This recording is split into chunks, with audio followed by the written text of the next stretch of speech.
If I was starting an agency in 2026, I definitely would not be worried about some of the things you read and watch online.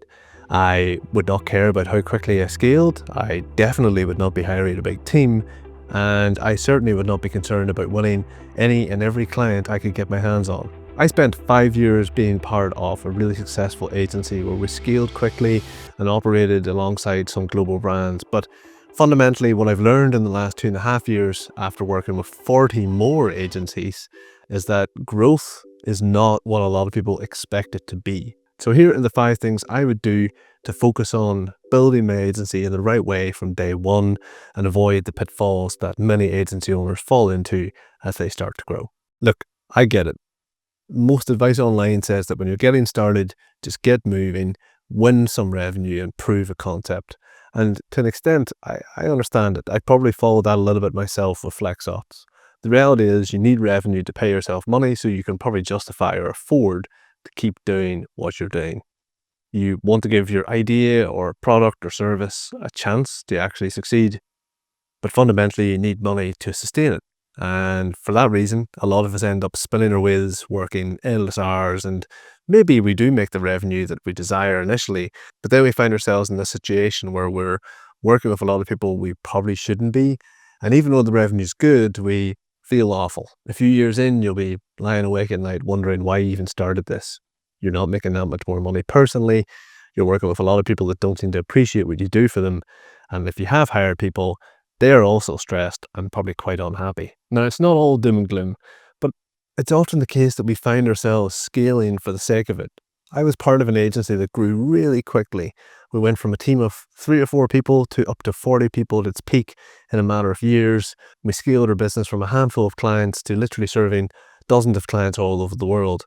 And I see this day in, day out with my existing clients, growing the business just to grow it. You end up hiring because you have to hire, and you end up adding more business to keep justifying those hires. It's a vicious cycle. And the things holding all these new clients and people up are shaky systems at the best of times. So if I was starting fresh today, here's what I'd do. Specifically 5 things that I think would really get the agency off to a good start and lay good foundations for the future. Step 1, the owner, the most important person for an agency success or failure for, frankly, quite a long time. In the early days, and for quite some time after that, the owner can end up pretty much doing everything. And I understand that. There's a time and a place where the owner just has to roll up their sleeves, put in the hours, and really get involved everywhere they can. But as the owner starts to build out a team, there's going to be an opportunity where they begin to do the things that they really want to and know they need to A, grow the business, but B, build a really solid operating system that the agency can function on. So what can you do about this from day one? Because the owner still has to do everything, right? True, but there's 2 things I'd suggest. 1, being conscious of the things that you do that you feel you really want to keep doing to a certain standard. And then 2, being conscious of the things that can and probably should be systemized and either handled by someone else or even automated in time. Your role as an owner is going to need to be, and really should be, in my view, strategic, focused on improving how the business runs and focused on growing it as soon as possible, because your time is so valuable. Now, I'm not saying we do this and negate the quality of work that goes out and immediately extract yourself from doing work as soon as humanly possible, but sooner is often better than later for a lot of owners I work with. There are people that have been stuck doing work for nearly 10 years by the time I speak to them. And it's usually because they're afraid to let go of or find themselves sucked into doing delivery day in, day out. So just to reiterate, day one, new agency, I'd be very conscious of what I'm doing with my time and then thinking about how that time can be applied in the future, particularly to how other people can help you do those things with that time in the future. Doesn't matter when you actually are in a place to make the hire or make the investment in some tool or software to help you. It's just being aware of what you need done within your agency to serve your clients to a really high standard. Because very soon it shouldn't be all on you. Step 2, I'd be conscious of working with people that I genuinely felt I could help.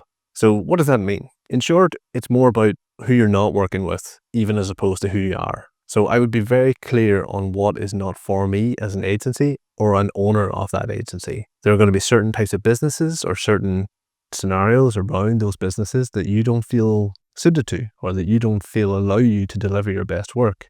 It's being brave enough to say no to those, even when you really crave and need revenue in the early days. Long term, these are not going to help you. They're not going to serve you in any way whatsoever.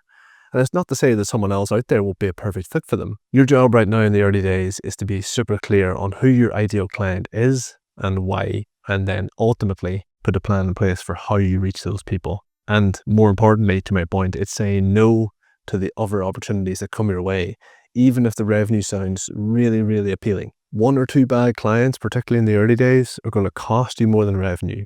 They're going to cost you your time, they're going to cost you your happiness and probably your sanity.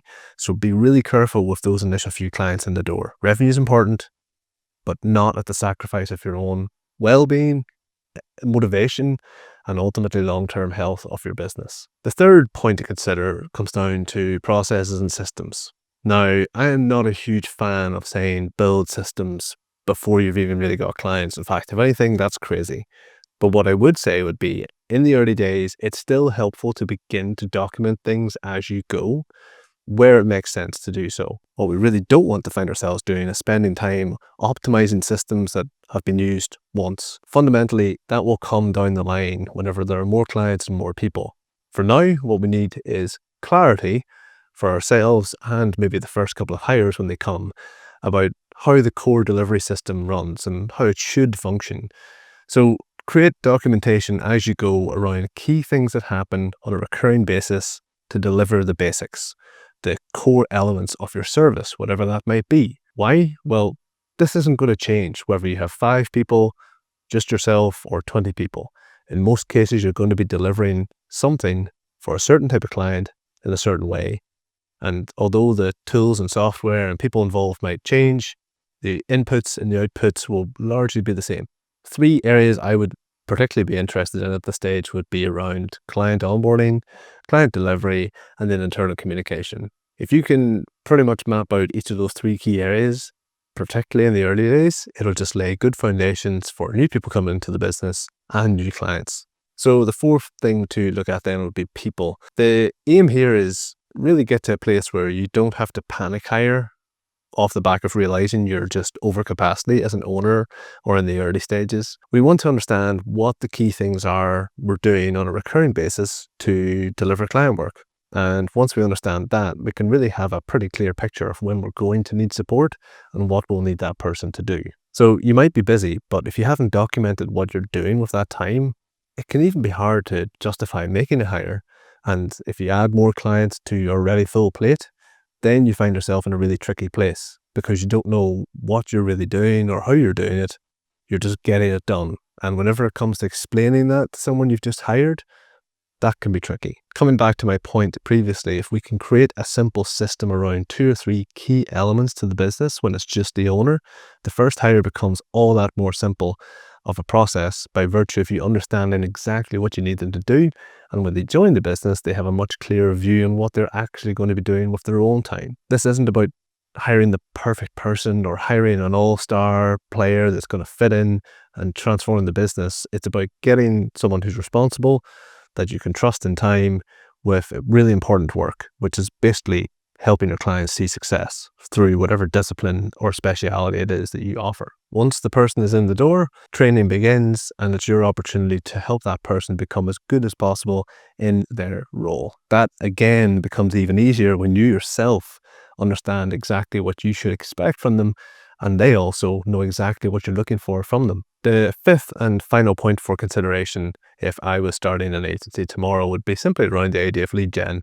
Where are your leads going to come from? And my view on this would be really that it's going to come from one of 2 places.